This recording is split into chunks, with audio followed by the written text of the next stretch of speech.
بسم اللہ الرحمن الرحیم۔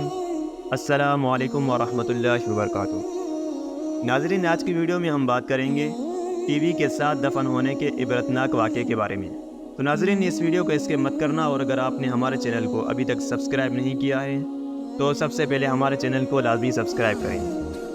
تو ناظرین، ویڈیو شروع کرتے ہیں کہ جب سے ٹی وی دیکھنے کا رواج بڑھا ہے، ٹی وی دیکھنے والوں کے مرنے کے بعد قبر میں عذاب ہونے کے بڑے ہی عبرتناک واقعات سامنے آ رہے ہیں، جن سے ہمیں سبق لینا چاہیے، کیونکہ اللہ تعالیٰ یہ واقعے اس لیے دکھاتے ہیں تاکہ ہم لوگ عبرت حاصل کریں۔ چنانچہ ایک رسالہ ٹی وی کی تباہ کاریوں میں ایک عورت کا بڑا عبرتناک واقعہ لکھا ہے کہ رمضان شریف کے مہینے میں افطاری کے وقت گھر میں ایک ماں اور ایک بیٹی تھی۔ ماں نے بیٹی سے کہا، آج گھر پر مہمان آنے والے ہیں، افطاری تیار کرنی ہے، اس لیے تم بھی میری مدد کرو اور کام میں لگ جاؤ۔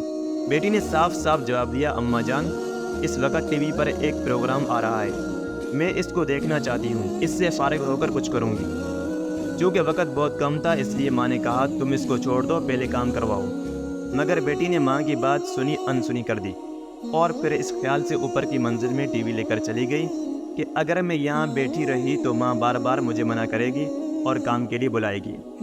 چنانچہ اوپر کمرے میں اندر جا کر اندر سے کنڈی لگائی اور پروگرام دیکھنے میں مشغول ہو گئی۔ نیچے ماں بیچاری آواز دیتی رہ گئی، لیکن اس نے کچھ پرواہ نہ کی۔ پھر ماں نے افطاری کے لیے جو تیاری ہو سکی کر لی۔ اتنے میں مہمان بھی آ گئے اور سب لوگ افطاری کے لیے بیٹھ گئے۔ ماں نے پھر بیٹی کو آواز دی تاکہ وہ بھی آ کر افطار کر لے، لیکن بیٹی نے جواب نہیں دیا تو ماں کو تشویش ہوئی۔ چنانچہ وہ اوپر گئی اور دروازے پر جا کر دستک دی اور اس کو آواز دی، لیکن اندر سے کوئی جواب نہیں آیا۔ چنانچہ ماں نے اس کے بھائیوں اور اس کے باپ کو اوپر بلایا، انہوں نے آواز دی اور دستک دی، مگر جب اندر سے کوئی جواب نہ آیا تو بالآخر دروازہ توڑا گیا۔ جب دروازہ توڑ کر اندر گئے تو دیکھا کہ ٹی وی کے سامنے مری ہوئی اوندے منہ زمین پر پڑی ہے اور انتقال ہو چکا ہے۔ اب سب گھر والے پریشان ہو گئے۔ اس کے بعد اس کی لاش اٹھانے کی کوشش کی گئی تو اس کی لاش نہ اٹھ سکی، اور ایسا محسوس ہونے لگا کہ وہ کئی ٹن وزنی ہو گئی ہے۔ اب سب لوگ پریشان ہو گئے کہ اس کی لاش کیوں نہیں اٹھ رہی۔ اسی پریشانی کے عالم میں ایک صاحب نے جو ٹی وی اٹھائی تو اس کی لاش بھی اٹھ گئی۔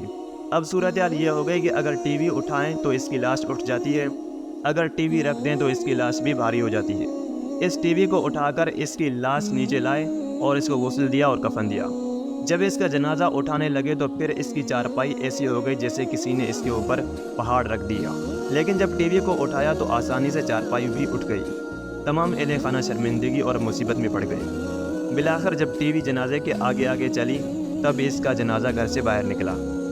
اب اسی حالت میں ٹی وی کے ساتھ اس پر نماز جنازہ پڑھی گئی اور قبرستان لے جانے لگے۔ آگے ٹی وی، پیچھے جنازہ چلا۔ پھر قبرستان میں لے جانے کے بعد جب میت کو قبر میں اتارا اور قبر کو بند کر کے اس کو ٹھیک کر کے جب واپس لوگ جانے لگے تو لوگوں نے کہا کہ اب ٹی وی واپس لے چلو، لیکن جب ٹی وی اٹھا کر لے جانے لگے تو اس لڑکی کی لاش قبر سے باہر آ گئی۔ کتنی عبرت کی بات ہے۔ لوگوں نے جلدی سے ٹی وی کو وہیں رکھا اور دوبارہ اس کی لاش کو قبر کے اندر دفن کر دیا، اور دوبارہ اٹھا کر چلے تو دوبارہ اس لڑکی کی لاش قبر سے باہر آ گئی۔ اب لوگوں نے کہا کہ یہ ٹی وی کے ساتھ ہی دفن ہوگی، اس کے علاوہ اور کوئی صورت نظر نہیں آ رہی۔ آخرکار اس کی لاش قبر میں تیسری بار رکھی اور ٹی وی کو بھی اس کے سرہانے رکھ دیا اور اس کے ساتھ ہی اس کو دفن کر دینا پڑا۔ اب ذرا سوچئے کہ اس لڑکی کا کیا حشر ہوگا اور کیا انجام ہوگا۔ ہماری عبرت کے لیے اللہ تعالیٰ نے ہمیں دکھا دیا۔ اب بھی اگر ہم عبرت نہ پکڑیں گے تو ہماری ہی نالائکی ہوگی۔